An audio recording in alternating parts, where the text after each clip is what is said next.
Still having these unbelievably weird issues with the go live button. Can't figure out what's happening with it, but we'll get past it. Hi, everybody. It's me, Pugs. This is the Rant. We do this every day. Talk radio for normal people from the Kelly Moore Memorial Studios in the beautiful E-Gallery in Dallas's fantastic Design District. So good to be here with you today. We got a lot of stuff we got to get into. Let's see. Some of the stuff we're going to be discussing on today's show. Some of the issues from this morning that I've been able to curate and find some level of passion for that we'll get into. We've got an update on the Minnesota shooting. All right, we'll get into that. We've found out some details now about the a-hole monster. I don't have the right word. I wouldn't know what the right word for someone like that would be. Finding out details about this creep. And I was right. I was right with something that I speculated on yesterday. I just thought it seemed right, and here we are. All right, so we'll get you up to speed on that. Also, you know what I was going to say? There's like big things happening in Ukraine. Russia's doing some stuff. Please, we don't like to do politics. Any kind of world conversation, any kind of like talk about Israel or Gaza or Ukraine or Russia, it always just evolves into partisan bullshit. So we're going to move on past that. Do we care about the tennis argument? Do you see the tennis argument that's all over social media between not one of the Williams sisters and not Maria Sharapova? I don't know. It's like some rando Eastern European chick fought an American black chick tennis player. And I don't know what it's about. We'll see. Maybe we'll get into it. See if it's important. You got Powerball fever? I do. Powerball fever. Oh, my God. It's going up to $1 billion. All right. We're going to have to take a deep breath. We're going to stop down, take a deep breath, and we're going to consider the ramifications of me winning $1 billion. Oh, what would that look like? We'll get into that. More SNL changes. We are your official SNL change tracker. We told you the other day about, I don't know, some guy, some dude that I was like, yeah, I'm not worried about him. They seem to be cleaning house with a lot of the super fringy writers and influences and all of that stuff. And they've made another change today to the SNL cast. And this one is shocking, and I don't like it. I do not. I'll explain. Changes at SNL. Some other stuff. What else do I want to talk about here? Let me see. I got to scroll down. Oh, did you see this Katt Williams thing? Like, Katt Williams is like neck deep in a murder scenario, and we got the details. I'll tell you what's going on with Katt Williams. He's already a little bit weird, right? He's weird. There's like a murder thing going on with Katt Williams. I'll tell you all about it. And then, what do you want to do? You want an update on Burning Man and the situation there with Orgy Dome? Because we can do that too. Pictures of Travis and what's her face? Most famous woman in the world. I'm calling her what's her face. Taylor, we got engagement photos. I don't know. Is that something you're into? Who knows? We've got about an hour and a half to 2 hours to just hang out together. Say hi to the chat room. Who's here? Who do we got? We got April. My girl, April's here. Why am I so loud? I shouldn't be so loud. I just totally pinged the red. As we used to say, we got Al here. What do you say, Al? Sports bras. That would be Cece. Jeff Ballard hasn't been here lately. Jeff Ballard sent me something on Facebook that tells me he ain't been keeping up. Jeff Ballard, miss a day, miss a lot. Jeff sent me a trailer for a new movie coming out starring Will Arnett as a comedian. It's directed by Bradley Cooper, and it was called Is This Thing On? He wanted to bring it to my attention. Maybe if you had listened or watched the stream yesterday, you'd know that I'm already on top of that. I already talked about that. April says she keeps forgetting to buy her Powerball tickets. I guess the only question I have for you, April, is if you win the $1 billion Powerball that is expected to be coming this weekend, what are you giving the show? What are you going to... Well, I shouldn't use that sounder because I'm sure this show is going to be well taken care of if April suddenly has that amount of money. I appreciate it too. See, I'm giving you thanks already because I know you would do something. You would do something big and grand because April's awesome. So I wish you luck, but not so much luck that I'm wishing myself because I'd rather just win it. And then I'll take care of you. Oh, if I win $1 billion, you guys, I've got everybody who's ever tipped this show. I win $1 billion. Everybody's going to get like 100 times whatever it is that they've tipped. And then we'll never have to do that again. Because holy shit, yeah, I'll definitely still do a show. If suddenly I got $1 billion, I'll totally still do a show. Why not? I mean, I do it for free. Why wouldn't I do it, Oh, I know, because there's probably supermodels to bang and Learjets to price. That might cut into my day of just sitting here streaming, but we'll see. Hey, you know what? Let's you and I together cross that bridge should we find it. What else do I want to talk to you guys about? Who else? Anybody else in the chat room that I need to say hi to? Al in the chat room says, I need to stop using auto dictate because it never applies the correct wordage. Don't know what that means, but I'm with you. I support you. Whatever direction you decide to go in there, I am with you. All right, so the last couple of days I've been telling you about the new show that I'm launching next week. Hoping it's next week. As of Thursday right now, it's next week. We got a big meeting coming up about it today after we do this. It's going to be, we don't even have the right name for it yet. We're not even sure what we're calling it. But essentially, the holding name is the Indie List. And I'm just going to play music. I'm just going to do a music show. I've been curating so much music these past few days, and I'm putting together the initial indie list, which will be a list of 10 songs from independent artists, unsigned.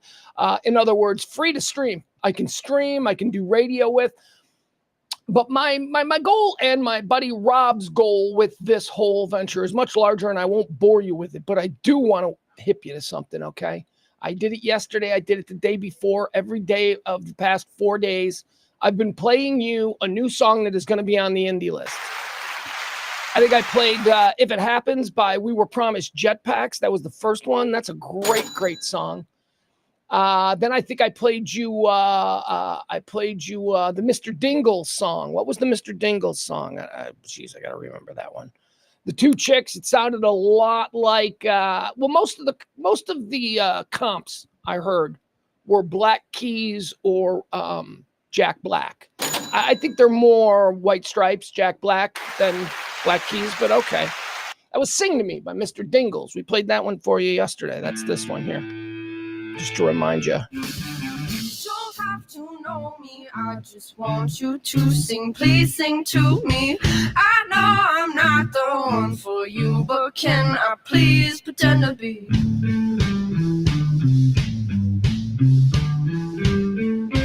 Melodies in my head about what I want you to do to me.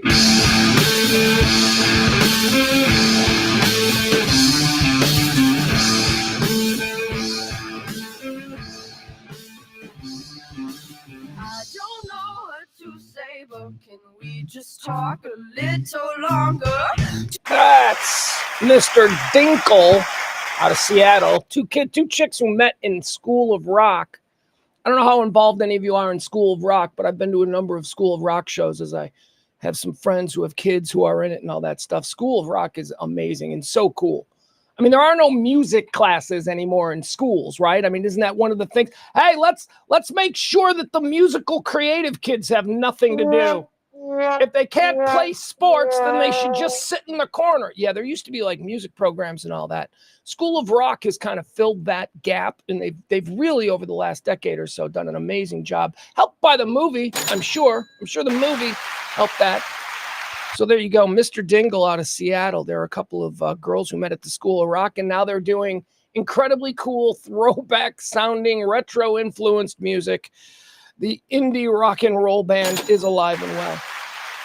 Certainly in its Riot Girl form up there in Seattle. But I want to play something for you today before we get into the show. Just a little mood setter, man. I can't believe that I'm finding these songs that I'm going, fuck yeah, that's such a great song. That's the magic on my end that I want to bring to this whole thing. Hopefully you'll have that same thing when you hear things. Well, I don't know who I'm talking to now, because quite frankly, I don't expect a whole bunch of you here that like the talk stuff to really be into the weird underground. And it's not weird underground. These are all songs I think are hit. These are all songs that I think can be hits. The ear is my only guiding force here. The ear, if I think it's a hit, I'll make it a part of the hit list or the indie list. All right, so today I want to bring you another band that I've recently discovered. They're from Australia. Now I am a sucker for Australian bands and New Zealand comedy. That's right. I'm kind of like, if you remember the old Second City, the SCTV John Candy character, Fishing Gill Fisher. He was a professional fisherman who would take musicians out on a fishing trip, but he never ate what he caught because Fishing Gill Fisher, he just couldn't stand fish. Didn't like the taste of them. That's how I feel kind of about Australia and New Zealand. I love everything about it, but I ain't never going there. It's too far. I ain't never going there. What is New Zealand comedy, right? New Zealand comedy and film, that's something I really like. So that's, if you remember the HBO series Flight of the Conchords, if you've ever seen What We Do in the Shadows, if you've ever seen, what is it like Melbourne Paranormal or whatever, I don't know, whatever, that's a good one. What else would be an example? Our Flag Means Death, the HBO series. Anything Taika Waititi has done, or Jermaine Clement, right? They're the guys. They're New Zealand comedy. They're great. Australian music, though, man. I've always loved Australian music since the first time I found out that AC/DC was from Australia, right? I mean, woo, AC/DC. Then in the 80s, when I was getting a little bit more, fancy with my musical taste, I started to discover people like the Split Enz and the Finn Brothers in general, Crowded House, whatever. And then In Excess. Oh, my God. So I'm a bit in the tank for Australian rock and New Zealand comedy. But I'm never going to go to that part of the world because it's just too far. Today, I want to play a song that might be the best of the three that I've played so far. This song is just an outright banger. It's from a band called, are you ready for this? And possibly the coolest band name that I've come across so far. That's another aspect of the show. I'm going to be ranking the band names.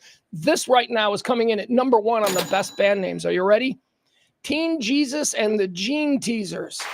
Yeah. Teen Jesus and the Gene Teasers out of Australia. I believe Melbourne. This is a song called I Used to Be Fun. And it's just such a great song. I want you to give it a listen. I love this band. And then we'll get into this stuff. Teen Jesus and the Gene Teasers. I Used to Be Fun.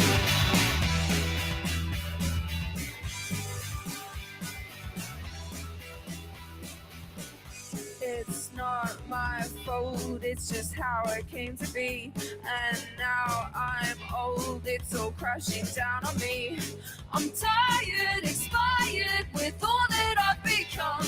Can you leave the lights on? How can you love me when you never get to see me? You might know me now, but I used to be fun. Until they took my car away. I used to be fun. Now all my friends live far away. I used to be fun. I used to be fun. I used to be up for almost anything. Now everything's too much. Put one foot out the door. I guess this is growing up. No excuses or reasons for why I couldn't come. Should I leave the lights on? How can you love me when you never get to see me? You might know me now, but I used to be fun. Until they took my car away. I used to be fun. Now all my friends live far away. I used to be fun, but now I've gotten lazy. I said we'd hang out, but now it's just a baby. I used to be.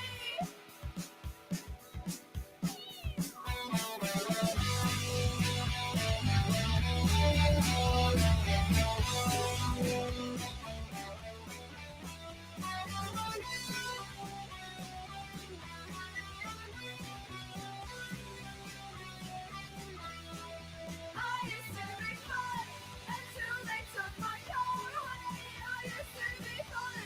Now all my friends live far away. I used to be fun, but now I've gotten lazy. I said we'd hang out, but now it's just a baby. I used to be. I used to be.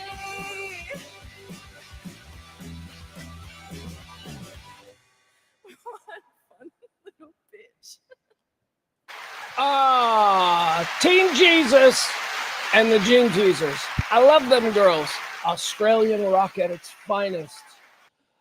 They'll certainly be represented on the Indie List. As soon as I'm going to delve so deep into their catalog. Look at me. I'm a fan of a bunch of Australian teen girls. Now they're in their 20s. They've been doing this for a while. All right, the Indie List. It'll be coming if you're interested. I can't imagine any of you people would be. Ross with a quick review here. Ross is one of my musical guys. He is a curation influence on me. Ross has to say about Teen Jesus and the Gene Teasers. Reminds me a little of the first Go-Go's album, which I really like. Yes, that is exactly what I got from that as well. I also think there's a lot of early Bangles in there. If you're familiar with, like the Liverpool era of the Bangles. I think there's I think that's a very cool sound. I think that, again, here's the deal with me and the songs that will be making my daily rotation of songs. They're not necessarily songs that will fall into what you might think is my primary genre. Like, shit, oh man, I love that. That really speaks. They're just songs that I'm listening to that I'm going, these are hits. These are hit songs. And the major labels are not putting them out there, and they're not being promoted. These are hit songs. This whole venture of mine goes back to a long-standing belief that I've held that the greatest opera singer in the world might be a plumber in Akron. See, he just never got the chance. He just never got noticed. The gatekeepers have decided for 100 years of American culture. The gatekeepers have decided for 100 years who we're exposed to and who they decide get to be the stars. Well, we're in a do-it-yourself era of just about everything, and why not have that pertain to entertainment and music as well? So, exploring new music and having fun. It's not going to be a lot of talking, although there might be a lot of talking. I don't know. I might end up just using the music as a tool. I might do other things. This is just something new that I'm going to be doing. And as I've been saying from the beginning, this show will survive in some way, shape, or form around about the same time, 2:00 every day. I expect to be doing the music show for an hour at noon every day. That'll be at noon. Then an hour break to put the finishing touches on the stuff I did earlier in the morning. Oh, it's going to be fun. And the weather's going to break. So it's not going to be, it's not going to be all hot because I've got no air conditioning. I hope you guys appreciate that I have showed up just about every day this summer in a studio that has been 90 plus degrees. And I do it for you. I do it for the kids, but also for you. Hugh says, I watch a few shows out of New Zealand and Australia. They always have local music and a unique sound. I'm more about the energy of the comedy, the dynamic of New Zealand comedy, as at least how it's been sort of forged by the likes of Jermaine Clement and Taika Waititi. And what that style of New Zealand comedy is, almost aggressive deadpan meets undeniably absurd, right? That's the clash of New Zealand comedy, where one character is always just so incredibly deadpan and the other person is presenting the most absurd situation. And it's about, I don't know, it connects with me. That's what I would say about New Zealand comedy. I mean, just watch What We Do in the Shadows. I mean, the absurd deadpan of Laszlo. My good man. He's just so funny. All right. And he's English. But I'm saying the writing and the production and all of that from What We Do in the Shadows is New Zealand comedy, New Zealand styled comedy. What shows do you watch? There's that one show, I can't remember the name. It's something paranormal. And it's really funny. It's like a ghost hunters. It's like if you combined Reno 911 with Ghost Hunters. So it's shot as like a documentary, but I don't know. Anyway, it's funny. It's pretty funny. Hi, Barney. Barney's in the chat room saying hi. That's good. I like it when people say hi. All right, let's get into today's show. Let's go. The first thing that we're going to talk about here is the Minnesota shooting. There's an update right now on the news that I'm seeing here. Breaking news, officials update on Minneapolis school shooting that killed 2 children and injured at least 18 other people. Many of those, like 90% of them, I think like 14 out of the 18, were children, which a number of them were pediatric children. Okay, so look, very good news. One day later, full 24 hours. And, the amount of children killed has stayed the same. So look at that. In this world, we call that a victory. In this world, we call that a victory. Hey, none of the other kids, they're still fighting for their lives. America, America. It's just such a disgusting, the whole situation. We got the Democrats now. We got the, and by the way, not that there's anybody new listening here, but y'all know I'm neither a Democrat or a Republican. I think the entire two-party system is garbage in this country. But you now do have the Democrats out there, and they are, making the impassioned speeches, and they're like, we must have change now, and they're doing it, and they'll do it for the next couple of days, and then they'll go back to, whatever bullshit they do. I mean, the right is just doing prayers. That's their thing. We're going to pray it never happens again because Jesus is going to take care of us. So I don't get hyper angry when I see the Democratic mayor of Minneapolis up there preaching about gun control and all that kind of stuff. I don't get angry at him. I don't even really roll my eyes anymore. Because they're not the politicians who are taking this moment to climb up on their soapbox and preach about something that, honestly has been a pretty solid platform of their entire party for a long time. I don't know that it's disingenuous so much as it's just, here's the window that's open for us to do this now. And then, of course, if you disagree with them simply because they're Democrats, which is, let's be honest, you probably agree with a bunch of shit Democrats. There's a lot of reasonable Democrats. There's a lot of reasonable Republicans. But, they're on the wrong team. We can't ever like them. But they will say some things, that I think need to be said, that we need to hear. So I don't roll my eyes and I don't get mad at this moment in time after such a killing, such a spree, where the politicians decide that this is where they're going to re-announce, their whole stance on this. Who we need to be mad at is us. As I always say, this is a we the people issue. We allow ourselves to en masse go, oh, here they go again. But what are we doing? The reason that, here we go again is because we don't actually demand any kind of change. We don't demand any kind of federal oversight or any kind of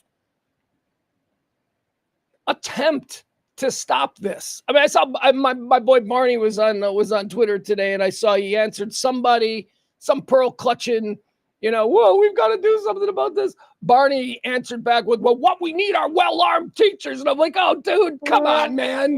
You fucking go into the crazy spot. First of all, well-armed teachers.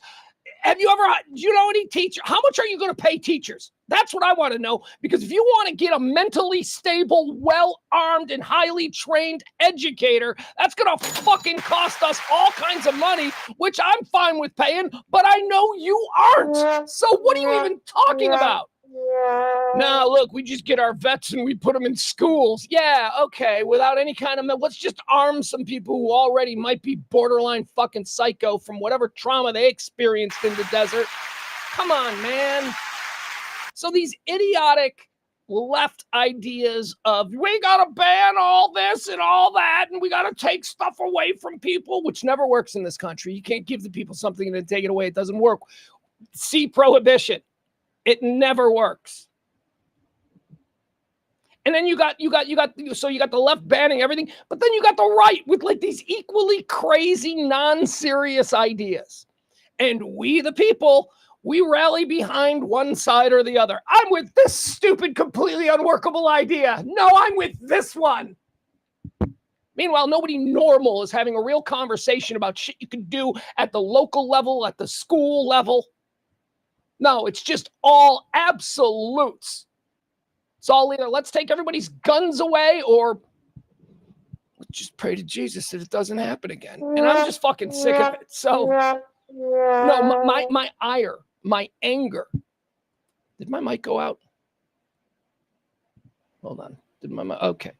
So my ire and my anger aren't with these politicians doing what we've come to expect politicians to do at this time, whether they are right or left. My anger's with the same people it's always with, us, who just pearl clutch for 48 hours, and then we're all excited about Texas OU this weekend. Or Texas Ohio State, OSU. Wait, no, that wouldn't be right either. Ohio State, whatever. But that's us, man.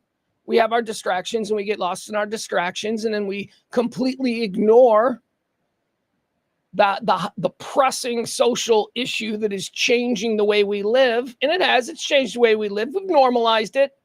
We've normalized the idea of going to the mall and coming home in a body bag. We've normalized it. Probably won't happen to us, but we're not shocked anymore when we pop on the news and they're like, breaking news.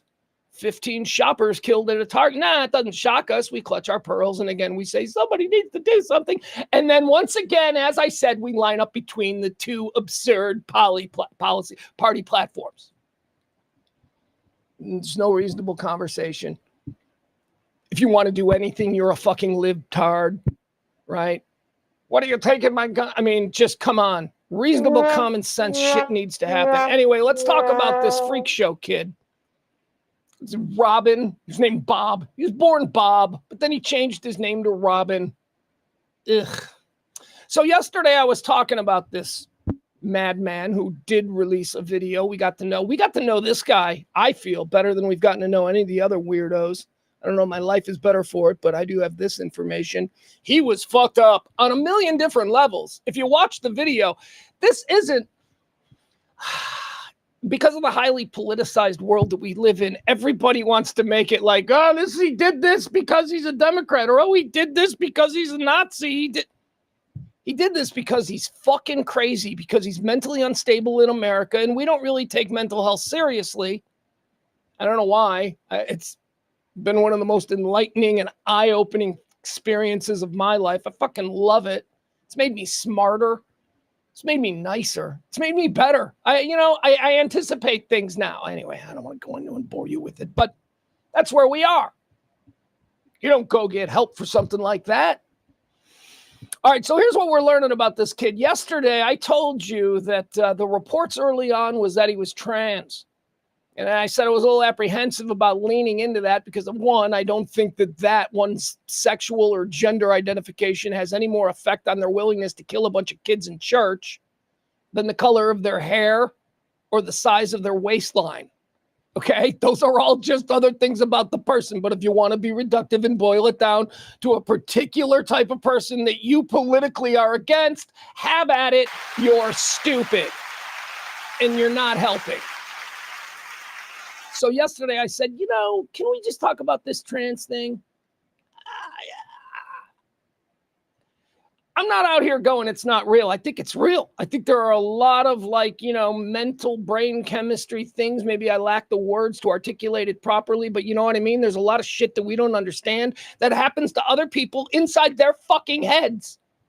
And just because it doesn't happen inside our head doesn't mean that it's not happening. That's something that we also tend to do as people.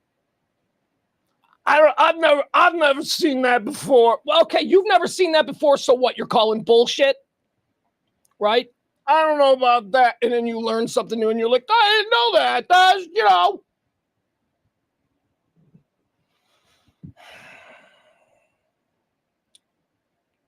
So I was talking yesterday about how the trans thing has really popped off in the last 10 years. It's everywhere. I mean, you can't go anywhere now without seeing somebody who is engaging in the gender fluid subculture of modern American life.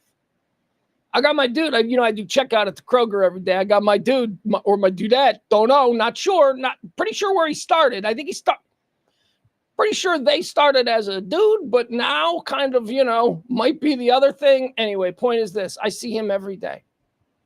I don't know. We didn't used to see that. I drive through, Highland Park and I go, oh, that's okay.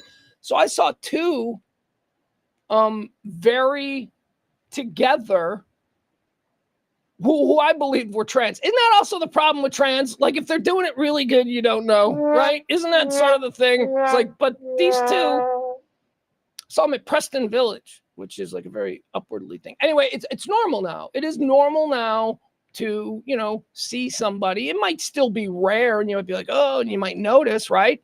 It's not like fat people. Like we used to see like 500-pound people and be like, oh my God, I saw a 500-pound person. Now we see 500-pound people every fucking day. And it's like, oh, there's another 500-pound person. So that's kind of what transgender fluid individuals have become in society over the past 10 years.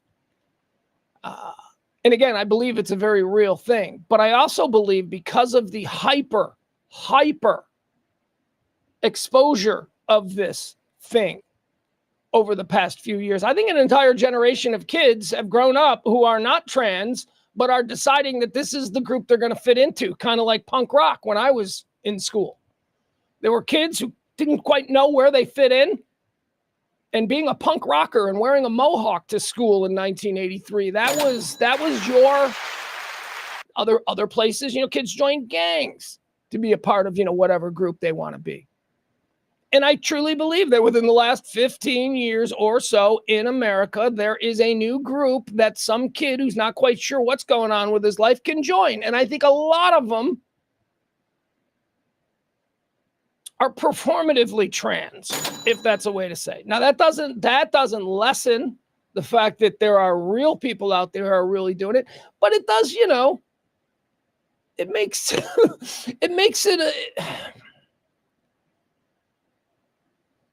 it doesn't lessen what our real gender fluid friends are going through. Doesn't lessen it.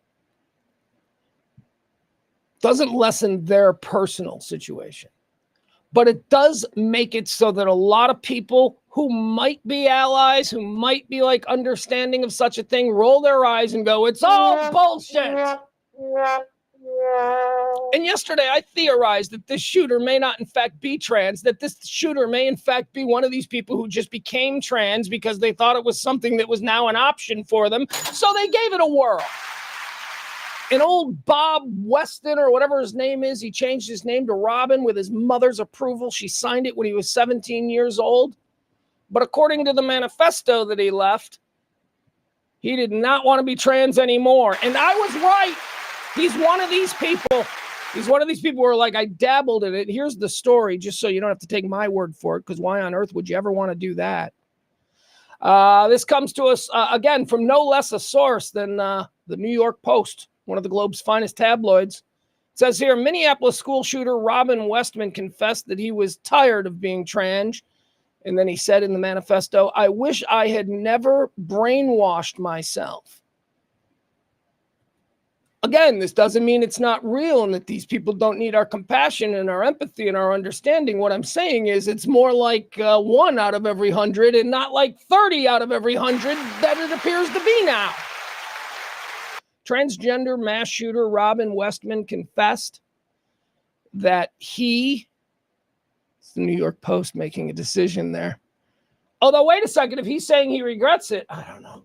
Nice too. He didn't commit with the name, did he? No, he went with Robin. Robin, when he changed his name to Robin from Robert, he was thinking he might already go back, because you can be a boy Robin. Hell, there's an entire Batman comic series that supports that. Robin Yount, Robin Ventura. Baseball is filled with masculine Robins. He could have gone, he probably was like, should I be Robin or Kelly? Because Kelly, I can do both. Maybe Carrie. Hey, there are Carries that are boys and girls. He went with Robin. He was never fully committed. Transgender mass shooter Robin Westman confessed that he was tired of being trans and wished he had never brainwashed himself in a manifesto posted online before he slaughtered 2 children and wounded dozens more at a Minneapolis church. In a twisted handwritten journal he shared on YouTube before the massacre, much of which is encrypted in a homespun code of Russian Cyrillic script and English words. How does this kid know Russian? Much of which is encrypted in a homespun code of Russian Cyrillic script and English words. Robin Westman groaned about his long hair and his decision to transition. Here's what he said. I only keep the long hair because it is pretty much my last shred of being trans. I'm tired of being trans. I wish I had never brainwashed myself. Well, that's good. Young man is taking accountability instead of doing what all you Fox News watchers and blame Biden. I wish Biden had never made me trans. He's blaming himself. Say what you will about this monster of a human being. At least he takes responsibility. So he says he only kept here. Let's look at a picture of him. Honestly, I gotta tell you. Here he is. It's good that he went back, right? It's good that he went back because this is not going to be a good-looking woman. This is not. He's got an incredibly masculine jawline. I mean, he's talking Jay Leno jawline. Well, I suppose Renee Russo. You ever seen Renee Russo, the actress? She's got a big Jay Leno jawline. Drew Barrymore? She's got a big jawline. I don't know. This guy he looks like the kid from Mask after the makeup. Doesn't he? He looks like the kid from Mask after plastic surgery. That's what we'll go with. That's still not good. By the way, Mask, that's too old-timey of a reference, right? Like nobody's going to get the Mask reference. Here he is here with his pigtails looking just... there are pictures of him, though. There are other pictures of him where he doesn't look so freaky. Hold on, let's see. Killed Donald Trump. Rip and tear. He wrote that on one of his magazines. Okay, some other stuff. We already covered all that. Come on, I want more pictures of this clown. All right, here he is again. This is another picture of him in his little pigtails. You're still not going to make a good-looking woman. Sunken eyes, giant Jay Leno jaw. I don't know. Maybe 3 o'clock slop. Closing time. Dudes will take you home. All right, that's it. I thought there were more pictures of him. Anyway, as I predicted, this dude did not seem like a real trans. Actually, that's not what I predicted at all. Let's be honest. What I just offered yesterday was that, there's a lot of people I think who are pretending to be trans. So let's just wait on this. Instead of saying, see, it's another example of how being trans turns you into a shooter. No, but maybe being mentally unstable does convince you in this society, this modern, accepting society of the past 10 years. Maybe if you're already a little fucked up, you might go that path just, to wing it, to try it. All right, let's go on. Let's see. What else do we have? Tennis argument. Do we care? I don't really care. I see this circulating. So some American tennis player got into a fight with a Russian tennis player, and apparently the Russian tennis or Yugoslavia, Eastern Bloc. Does it matter? I don't care. No fists were thrown. They just talk shit. And I guess now, because the American tennis player was black, apparently now the Eastern European is a racist, which, by the way, if we're being honest, is very possible. I think that everybody in Eastern Europe might be a little racist. It's just, just something I believe, just something that I've maybe come to experience, knowing a lot of Eastern European refugees. I'm from Chicago. It's all Eastern European. It's all Soviet bloc refugees. Polish people, Russians, Yugoslavians, Ukrainians. The largest population of Ukrainians in America are in Chicago. I think a neighborhood called Ukrainian Village. The Yukis. That's why I'm pro-Ukraine. Dated a girl whose family came from Ukraine. She was really cute. I liked her. So go Ukraine. That's why I'm on her. That's why I'm on her side. All right, I don't care. I don't care about the tennis argument. You shouldn't either. Probably because I don't care about tennis. So we're going to move on. Putin bombing the fuck out of Kiev 10 days after meeting with Trump, and Trump going, I'm going to fix the war. And now it's worse than ever. That's right. Putin last night, the second largest bombing campaign of the war was dumped on Kiev and surrounding areas. And so the war is nowhere near. Hey, Donnie, what about that peace prize? No, more like, hey, Donnie, how about that peace prize? They ain't never giving you a peace prize. Even if you did fix the war, even if you fix both of them, all right, plus that mythical war that you solved in Africa. Do you ever say that? I stopped 2 wars in Africa. No, you didn't. Picks or it didn't happen. That's what I say, Trump. No, even if he did all that, you think those European eggheads are ever going to vote for Donald Trump for anything like that? I'm not even saying he doesn't deserve it. I would think that he might deserve it if he stopped the war in Israel and the war in Ukraine. I think that would be, he'll still never get it. He'll never give it to him.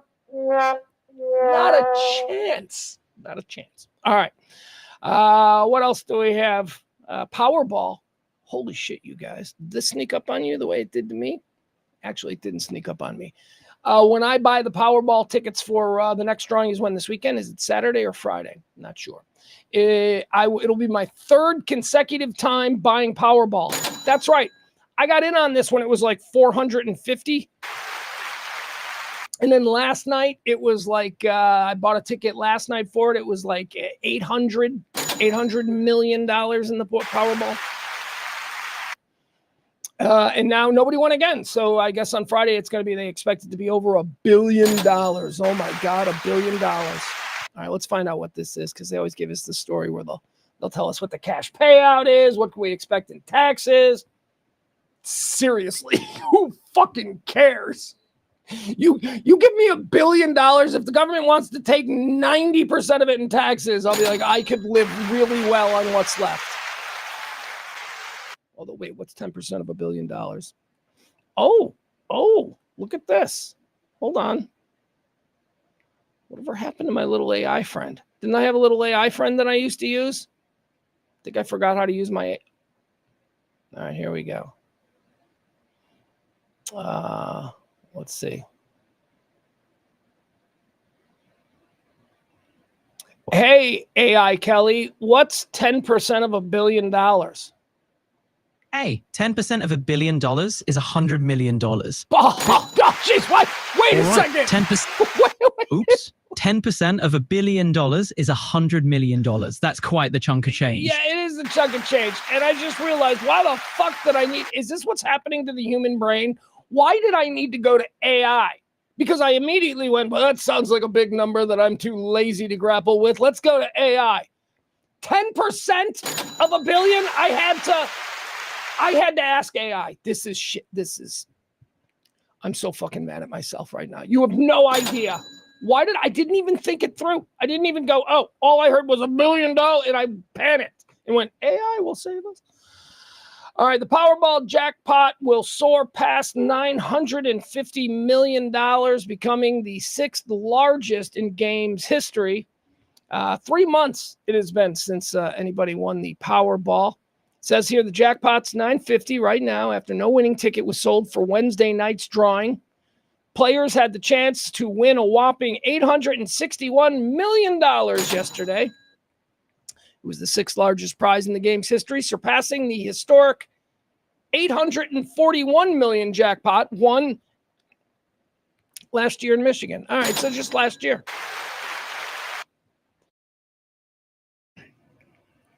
All right, let's see here. Let's get into some details about the numbers.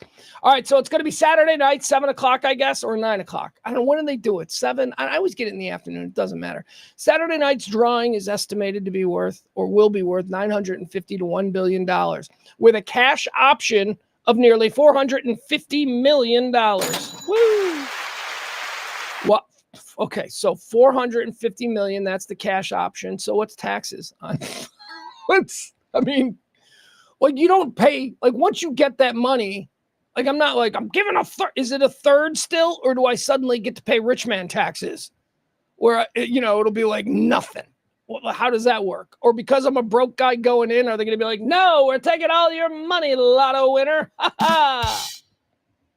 I don't know how that works. Doesn't matter. Take half of it. I know you ain't taking half of it. I know this ain't England in the 1960s. I know you ain't taking half of it. So I'm going to walk away with the cash option of $450, $225 million. Gee, I wonder if I can make that work. But think about that bullshit. The number that they're advertising is $1 billion, and you're going to walk away with a quarter of that.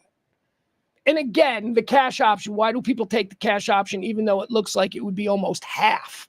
right? 950 million, if that's the projected number. If you opt for the cash option after winning, you're only getting half of that. Well, 450, it's not half, but you know what I mean? That is some bullshit. All because I don't trust you, the fucking lotto, to be around in 20 years. That's why you take the cash option. If you had taken the cash option on like some giant number from 20 years ago, you're done being paid. And look, they're still in business. But I can't risk it. Not after the last couple of elections. And not after I can't trust that I'm going to win like $1 billion. And they're like, we'll pay you every year for the next 20 years. I can't trust that after like 3 years of me getting these payoffs, they're just going to go, well, we're now a dictatorship. And El Fuhrer J.D. Vance, he's going to be the guy that's going to rise. He has decided that all lottery winnings now go to the states. I don't want that. So I'm going to take the cash payout, and I'll just have the big pile of money. And I guess in this situation, money won is not money earned. So taking half of it because I want the cash payout is not money lost. That's how I'm going to look at it. All right. So 450 gets you down after taxes, probably 250. Yeah, I think we could live on that. Let's see here. 3 ticket holders from Arizona, New York, and Virginia scored $1 million for matching all 5 white balls. That's what she said. No, she didn't. Again, everything, that's what she said, does not apply to everything, but I'm just going to keep trying. It is the third $1 million win New York has seen in a week after East Newport residents Francis Kangemi claimed the top prize from New York's lotteries, $1 million. I don't fucking care. We don't care about this. Anyway, there you go. Get your tickets. It's Saturday night. It's going to be like $1 billion. If you win, you're going to be $250 million rich. Which is, All right. Signed out. Why did I sign out? Why in the middle of me doing this show did Google Drive decide to sign me out? I've been on this page nonstop. I just hate this shit. So inconvenient. Hold on, guys. Hi, Pugs. And they're so fucking nice about it. Hi, Pugs. You signed out. I didn't sign out. Oh, wait.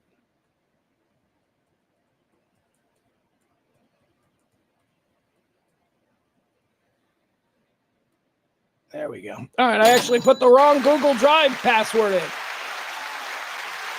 All right, Powerball, we've covered that. Let's talk about the Saturday Night Live changes. I've been tracking these since Monday when Lauren started swinging the axe. He got rid of, all right, well, I'll tell you who he got rid of. Let's see.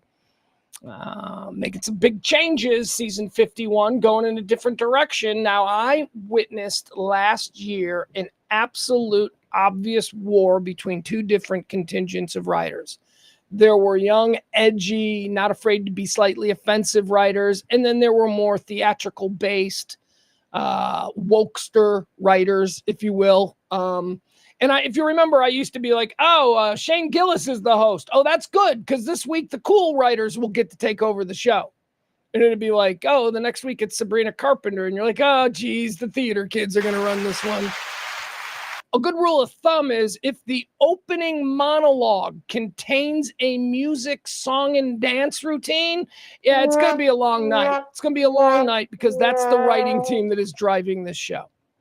So they got rid of some of those theater people that I used to call, that contingent. Celeste Yan, I guess is her, excuse me, I guess is their name. Yeah, she's one of those. They are one of those. Oh, I keep... And I'm not irritated by the choices that she is making in leading her life. What I'm irritated by is that I am somehow a bad guy if I get tripped up using the wrong fucking prepositions. I want you people to just acknowledge that this is a new thing and not everybody who trips over their own words is a fucking bigot. Okay? Who did they get rid of? They got rid of the first guy was the guy we talked about a couple of days ago. He's the guy who used to do Michael Strahan, right? what's his name? I can't think of his name. Devin Walker. There you go. Devin Walker was let go on Monday. He called it a toxic environment, but let's be honest, he was fired for not really standing out. Then yesterday, which we didn't cover, but we'll play a little catch up here now. Yesterday, they announced that Emil Joachim would be leaving. Emil Joachim. I don't know. I didn't even know that Emil Joachim was on SNL. And that's probably why he's leaving. No. Of course, I know who he was. He was very underused. He was used as background filler for a lot of things. I think he did one or two things on Weekend Update. He didn't, there was nothing that popped off the screen, right? Like the first time I saw Chris Farley popped off the screen. I'm like, oh, that guy's great. Same can be said for Will Ferrell, and I'll also add Bill Hader to that. First time I saw Bill Hader as a new guy, as a featured player, I went, I can't take my eyes off that guy. That guy is chewing the scenery, as they say, in this ensemble scene. So neither of Emil Joachim or Devin Walker were those kinds of guys.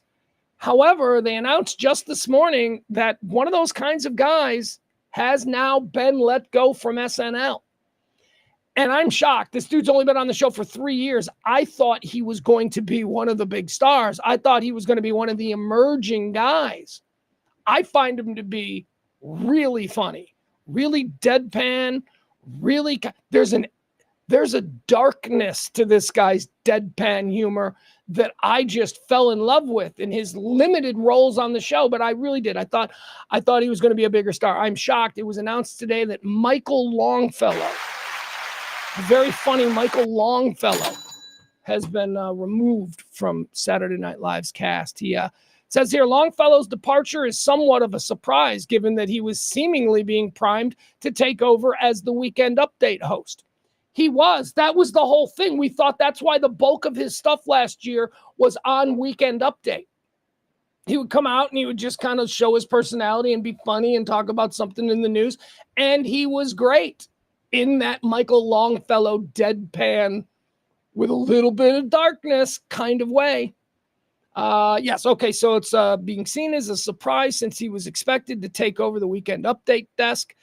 Let's see here.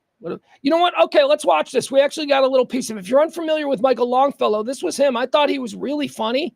He is no longer on Saturday Night Live. I should also mention that there are expected to be more exits.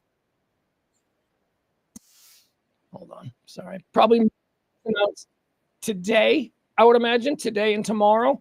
And then next week, we should start hearing names of new people who have been added or asked to join SNL. All right, here we go. This is Michael Longfellow. Let's check this out. Okay, hold on.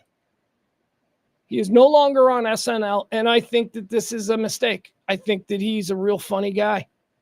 Euphoria star Sydney Sweeney received backlash when Instagram photos from a family event suggested her parents might be Trump supporters.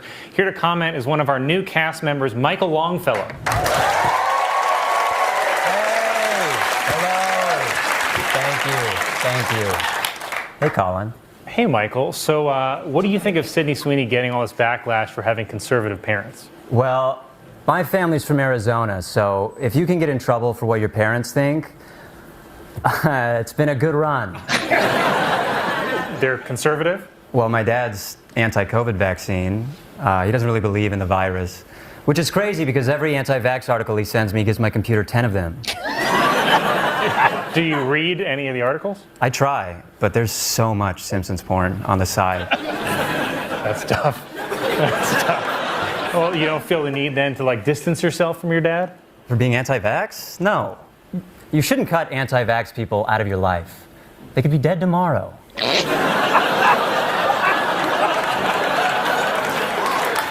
Spend time with them, call them, get in the will. Right, but the Sydney Sweeney thing wasn't just about the vaccine, it was also her family were Trump supporters, right? Well, Colin, I don't want to shock you, but my dad doesn't hate that guy.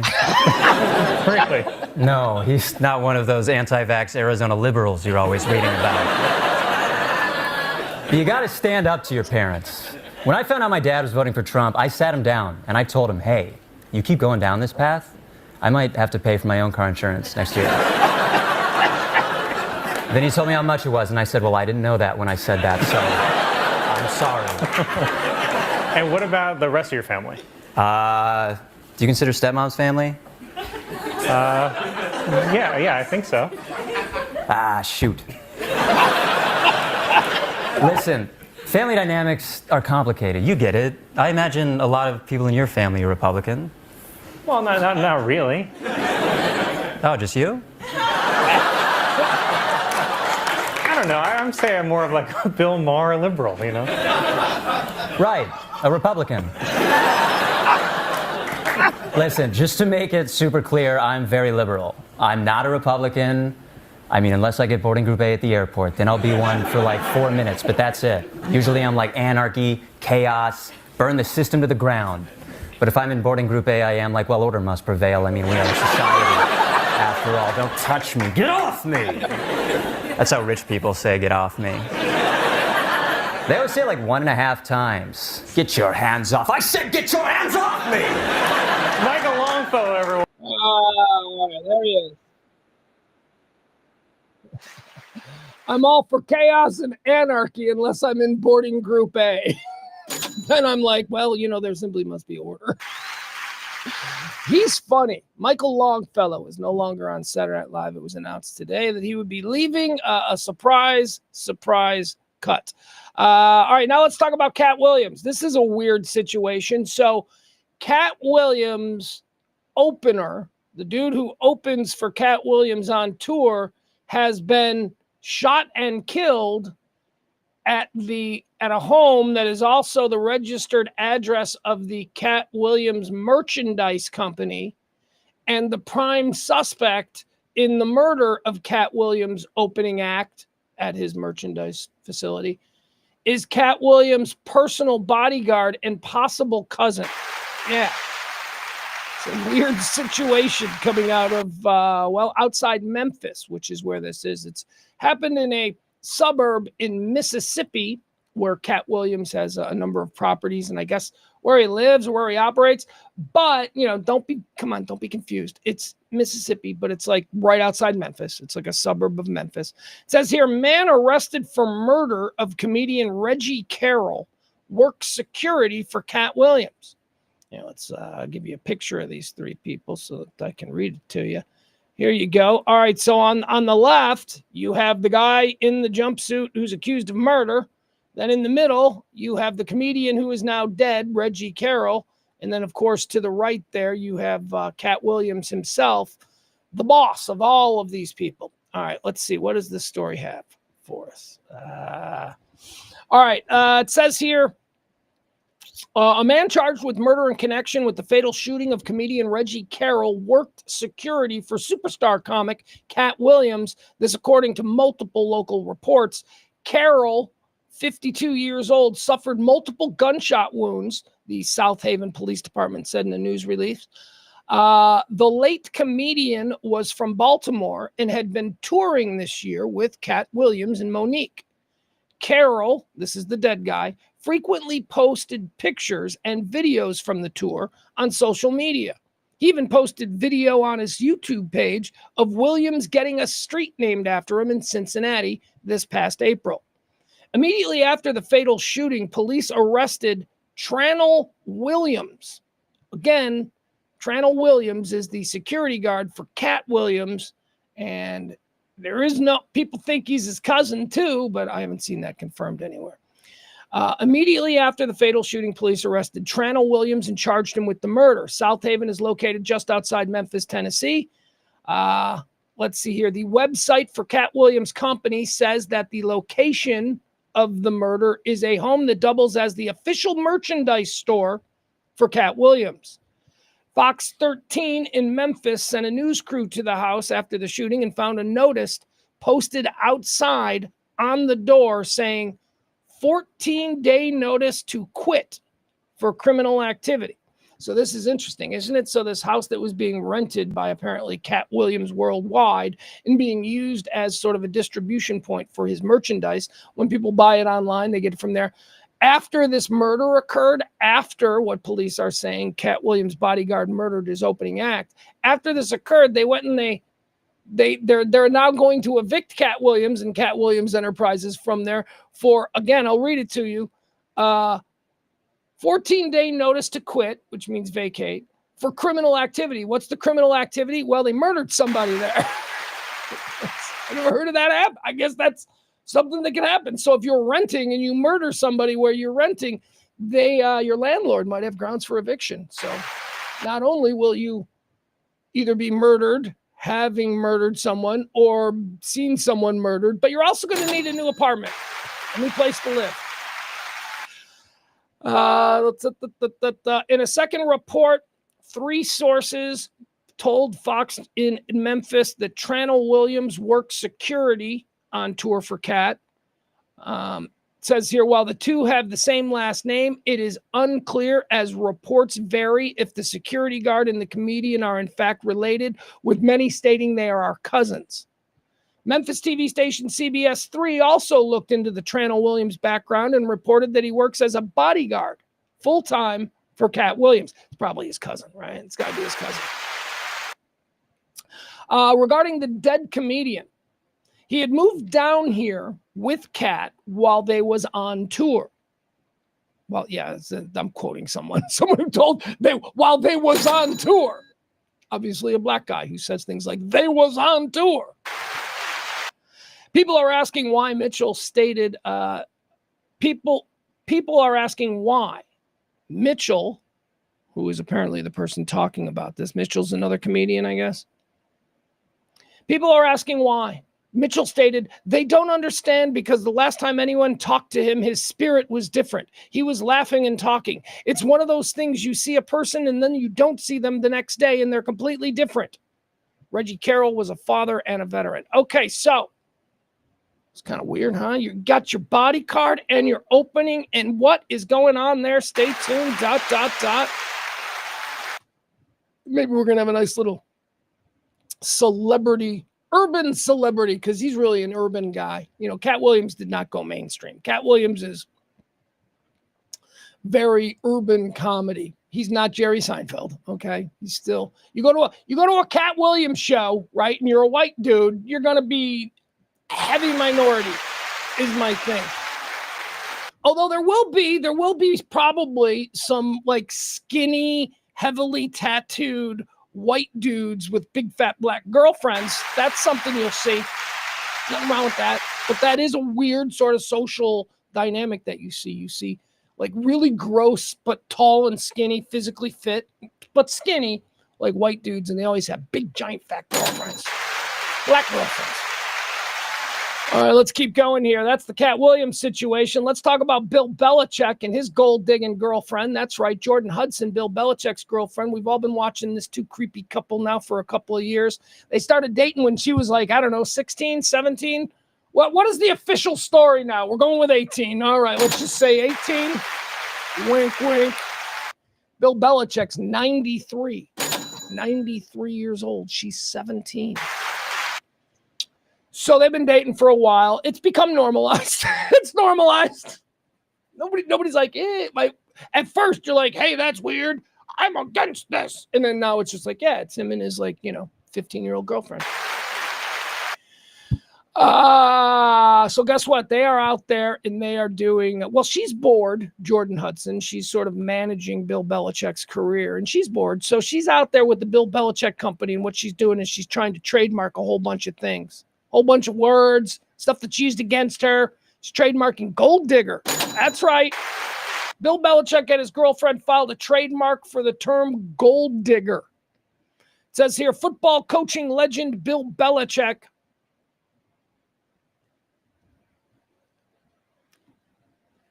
I don't like the dude. I've never liked the dude. I've always thought the dude was overrated. I don't know. I can't explain the Patriots phenomena either. I can't explain it, but I remember Bill Belichick as the head coach of the Cleveland Browns, and he fucking sucked. So, it'd be like if Matt Eberflus comes back in a couple of years and he's presiding over the next great dynasty. Matt Eberflus takes over, who? I'm trying to think of a team he would take over. The Carolina Panthers, right? And all of a sudden they're a dynasty. It's how weird it was to see Belichick go from Cleveland Browns washout to the greatest coach of all time. But anyway, he is a legendary coach. I just, I have some personal issues about how much credit I'm giving him. Belichick, who's now the head coach at the University of North Carolina, because nobody in the NFL wanted him. I know that's just me adding it. Nobody in the NFL wanted to deal with that bullshit. A 70-year-old guy who thinks he's done it all, who isn't going to listen to anybody and do things in a way that was done 15 years ago. A guy who hasn't really been successful in a number of years, but is quite literally coasting on his own reputation. And Tom Brady's. Anyway, don't get me started on Belichick. He and his girlfriend, his 14-year-old girlfriend, Jordan Hudson, let's see, Belichick, who's now the head coach at the University of North Carolina, went public with his relationship with Jordan Hudson. As is often the case when an older famous person finds themselves attached to a much younger, relatively unknown romantic partner. Relatively unknown? She was completely unknown. She's a rando. She's a citizen who's now Jordan Hudson. Simply because she's willing to, have sex with him and not vomit.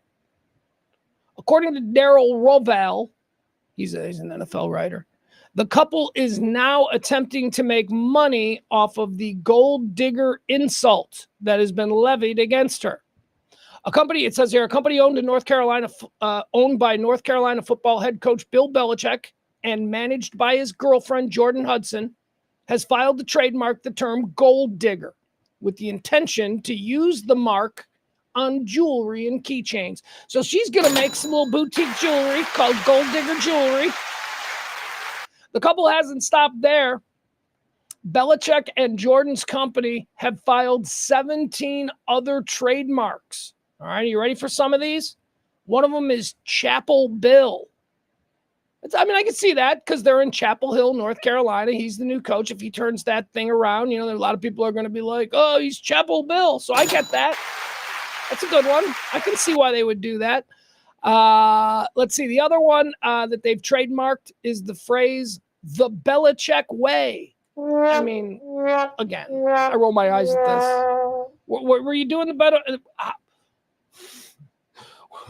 Was it Bernie Kosar? I don't even know. Who was his quarterback when he was in? You and Bernie Kosar. Was that the Belichick way? It's obviously a play on the Patriot way, which became an expression for the reason why the Patriots became a dynasty. Okay, so I guess I can kind of get that too. Jordan Hudson and Bill Belichick have trademarked the Belichick way. Here's one, though, that caused people to really get upset. They also trademarked the phrase trail of salty tears. Trail of salty tears. Now, this one is a sort of a clapback at, people who have been whining about her being too young for him and all of that. So, and of course, we all know the Trail of Tears. Do we? I don't think we do. I think that's one of those things we have to come about on our own. It's one of them things college teaches us, because sure as shit, public schools, I don't remember a section on how we made a bunch of Indians wear disease-infested blankets and walking bare feet across the country. I don't think we were taught that in school. Didn't really match up with, our friendly little first Thanksgiving with the Indians, which wasn't friendly either, but okay.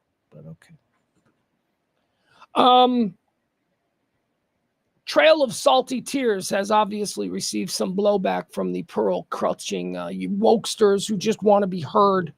It's so terrible. Here, I'll read about that one. It says here, couple hasn't stopped there, as noted by Revel. They have also trademarked Chapel Bill, the Belichick way, and Trail of Salty Tears. The latter trademark, Trail of Salty Tears, seemingly another way of trolling their critics, received backlash for being a play on the Trail of Tears, the forced displacement of Native Americans in the 19th century. So, of course, that one's... So here's one. Emma Lingham, she said this about it. These are just rando culture warriors there on Twitter or Insta or whatever. Her response, this rando's, was, I'll say it. We're all just okay with Trail of Salty Tears, ? I don't even know what that means. What do you mean we're all just okay with Trail of Salty Tears? Somebody else said this. Maddie B said, Trail of Salty Tears? How fucking racist do you have to be? How fucking racist? It's not racist. It's not racist, you bitch. You pearl-clutching, troublemaking, divisive, irritating bitch. Is it off color? Yeah. Is it kind of rude? Yeah. Is it insensitive? Uh-huh. Is it racist? Fuck no. It's not racist. It's ignorant. You could say it's ignorant. If somebody is truly, if they truly care about what happened in the Trail of Tears, you might not make a joke about it anyway. But if you did, it doesn't make you the devil. It just makes you somebody who has a higher tolerance for off-color humor than you. Another guy by the name of Nick Field, he responded to the Trail of Salty Tears trademark by Bill Belichick. He responded, Trail of Salty Tears is mind-bogglingly offensive. It is mind-bogglingly. I can't even, it's like the most, dude, have you never fucking been authentically offended in your life? Because that is not mind-bogglingly offensive. You overperformative little theater fruit. That's what I'm going to call Nick Fields. Somebody else said, Trail of Salty Tears is so wrong on so many levels. Okay. What levels? What levels is it wrong on? Because here's the level that I got it being wrong on. It's an off-color joke. It's an off-color joke. Do you know what off-color jokes in American society used to elicit? Groans. That was it. Somebody would tell an off-color joke and the audience would go, oh, and then we'd move on. We don't do that anymore, though, now, because we've got Twitter and Instagram and Facebook, and we can just really talk about how we're better people than someone else. Because this other someone else, they said this, and I heard it, and I was offended, and now you can all tell me how good of a person I am. Stop it, okay? It was fun for the last 15 years that we've been doing this bullshit, but nobody is offended that Bill Belichick and his gold digger girlfriend, and I feel comfortable calling her that because she is, after all, trademarking the term gold digger. Nobody is offended authentically by that. All right, there you go. Bill Belichick. She's also not hot enough for him. I know that sounds weird, right? You're like, Pugs, what are you talking about? He's like 50 billion years older than her. I think he could have done better. I really do. Like, she's good looking, but I bet if she applied for a job as a waitress at like any big successful sports bar on any Friday or Saturday night, she'd be like the third or fourth hottest. There's going to be some bartenders hotter than her. There's going to be some other waitresses hotter than her. Bill Belichick, if he was going to suffer this level of embarrassment, although maybe he doesn't have any embarrassment, I don't think I would. Truthfully, if I was Bill Belichick, I wouldn't be embarrassed. I'd be, you know what I'd be doing? I'd be talking to my friends who are my own age, and I'd be going, yeah, look at me, right? Because all your friends are like, fuck. Jesus, we went to high school together in the 1920s. How is he with a 24-year-old girl that's, the fourth hottest chicken Hooters on Friday night? So he's got that. So he's not embarrassed. You're embarrassed for him. I'm embarrassed for him. He's not embarrassed. He's like, you see what I'm sleeping with? Look at me. Have you ever seen? I'm old. I'm 148 years old. Look at me. Marlins broadcaster. I don't want to get into that. There's a story about a Marlins broadcaster yesterday. There was a fight, or almost a fight. There was almost a fight. The fight didn't happen, and the Marlins broadcaster was pissed that the fight didn't happen. Oh, okay. Now I got to show it to you. All right, here you go.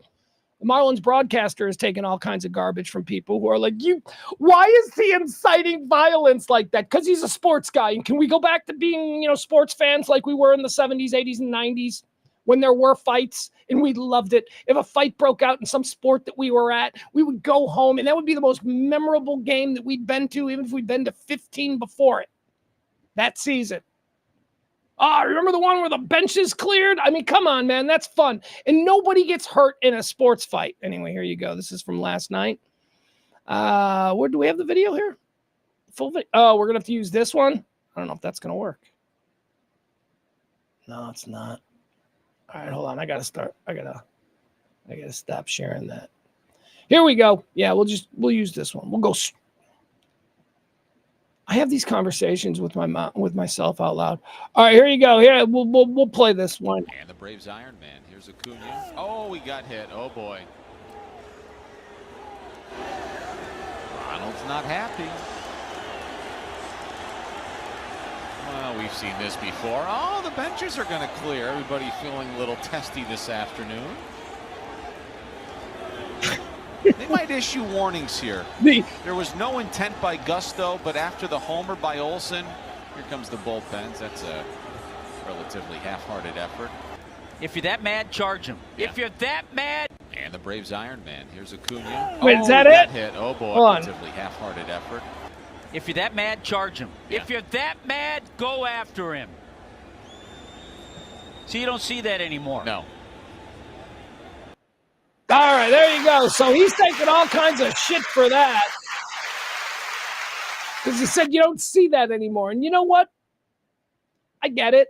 We live in an era where you're supposed to behave as gentlemen. These are not gentlemen. These are athletes. They've been coddled their whole life. They are emotional powder kegs. Anything goes the wrong way, from something that occurs on the field to them not getting a table quick enough at the hottest restaurant in town. These people are fully grown millionaire bitches, okay? So they're not going to behave themselves, no matter how much we demand that they behave themselves. Remember that big fight last year? I think it was between Michigan and maybe it was 2 years ago. It was between Michigan and Ohio State. And everybody was like, this is an embarrassment to college football. I'm like, fuck you. This is what college football is. Two supreme rivals fighting it out in the tunnel. It's not, this is an indication of where we are. Oh, shut up. Stop overblowing everything. These are a bunch of dumb 20-year-old kids.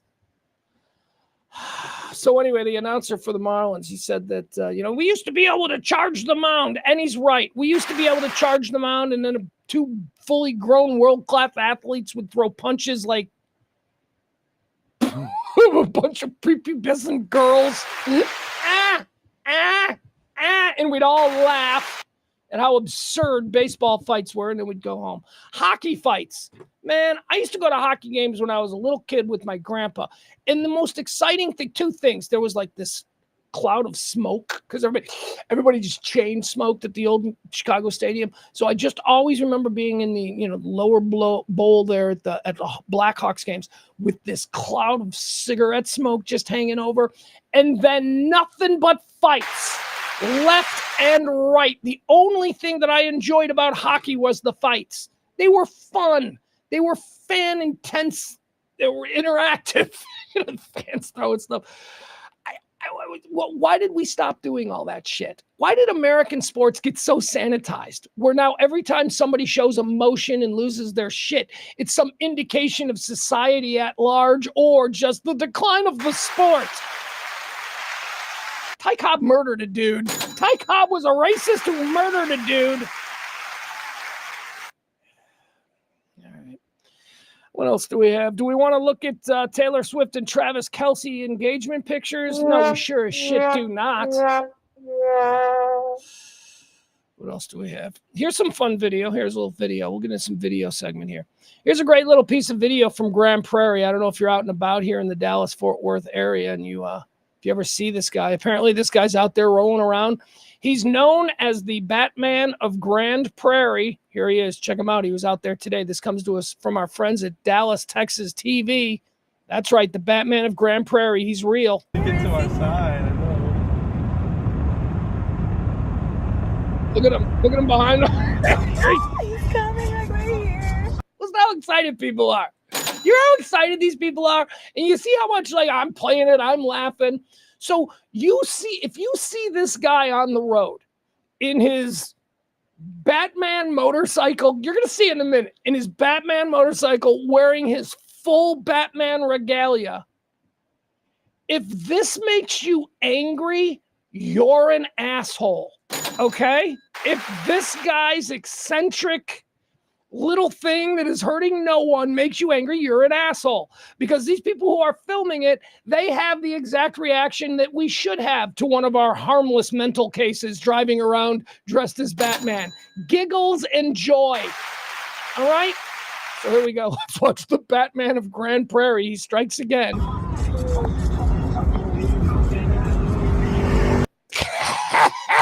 There he is on his little Batman motorcycle, and he whips right past him because he's awesome. What? Let's watch that again. Here he comes.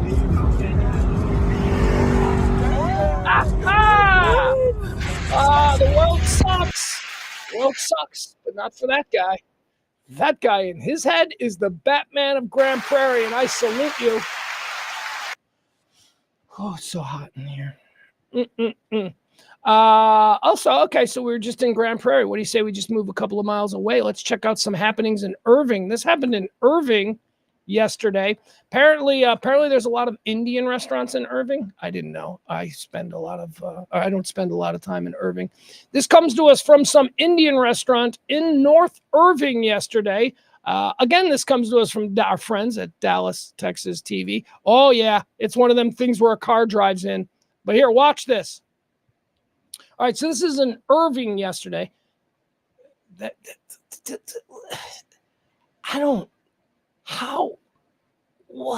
I mean, is there a God? If there's a God, God is trying to kill these people. There is nobody in this restaurant except for two people sitting in the booth that the car directly hits. What the fuck are the odds of that? There is nobody in this restaurant other than in the most dangerous place to be seated at this very moment. Let's watch. Here it goes. I don't know what the deal is with this guy. All I can tell you is it looks bad. But anyway, here you go. Look at that. Look at that. Now, she's okay. She's right here. Look at this. All right, see, here she is down here. Well, we'll go back to the... Here she is. Watch her. All right, now she's being pushed away. She's being pushed clear. She's okay. Maybe she hit her head, right?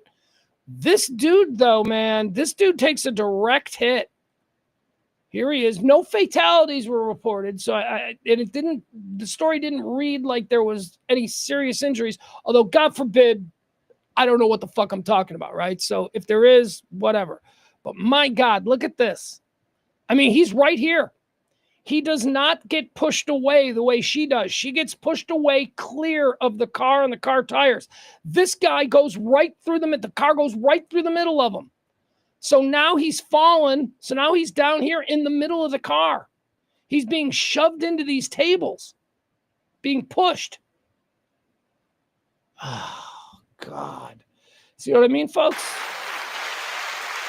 When I tell you the life is precarious, I think those people thought that could be their last day on earth, but my God, that's scary as shit. All right, I'm going to leave you with one more thing. I want to leave you with one more video, and we'll get out of here for today because I got a couple of meetings I got to do.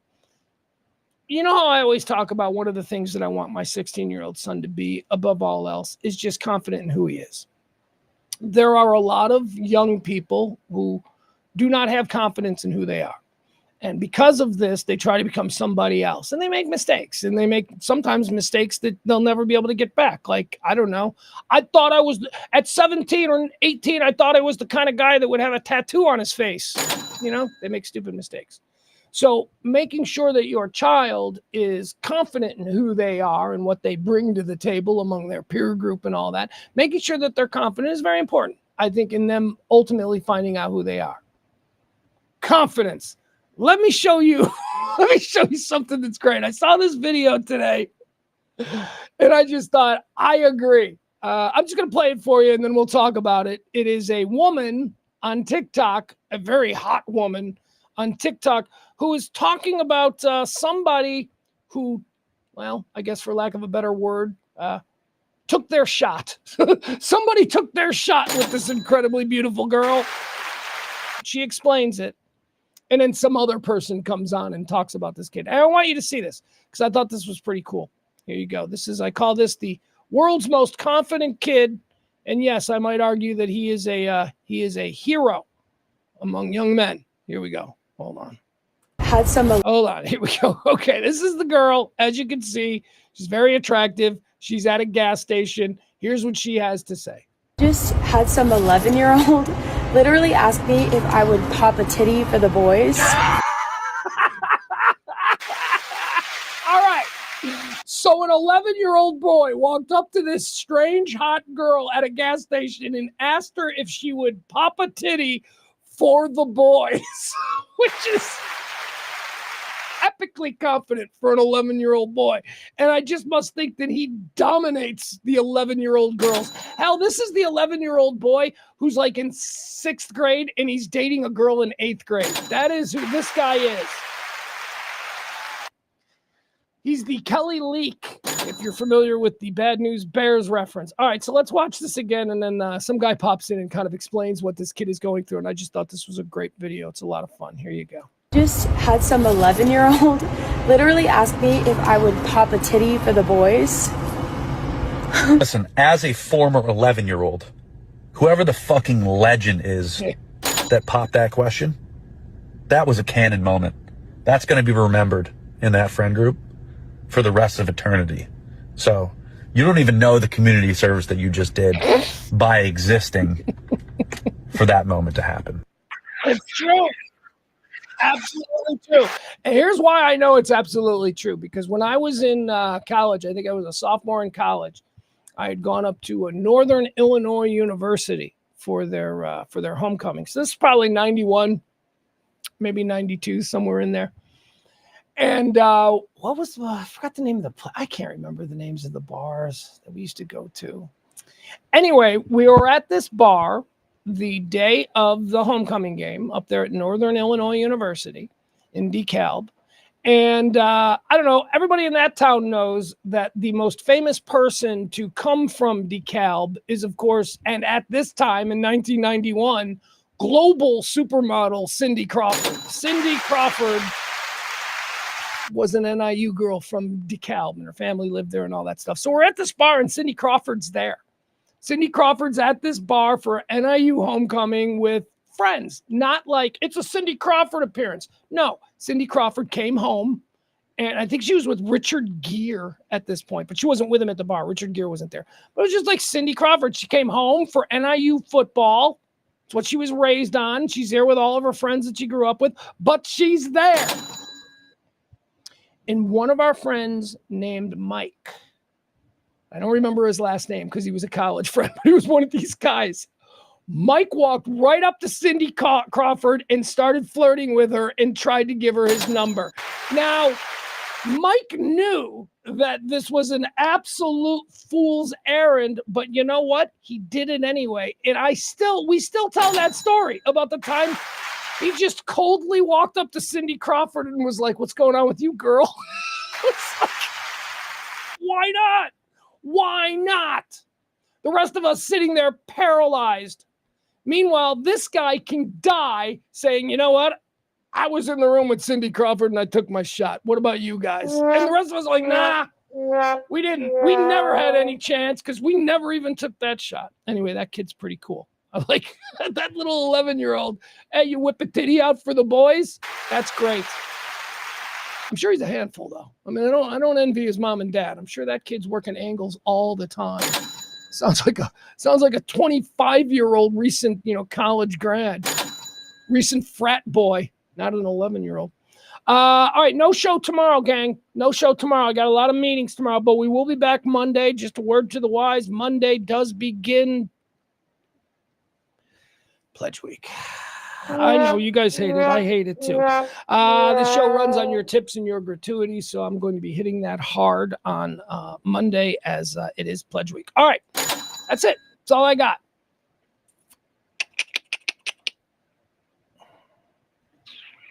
Trying to think, is there anything else I need? Nah, there's nothing else I need. You guys are the best. I love you. We'll see you.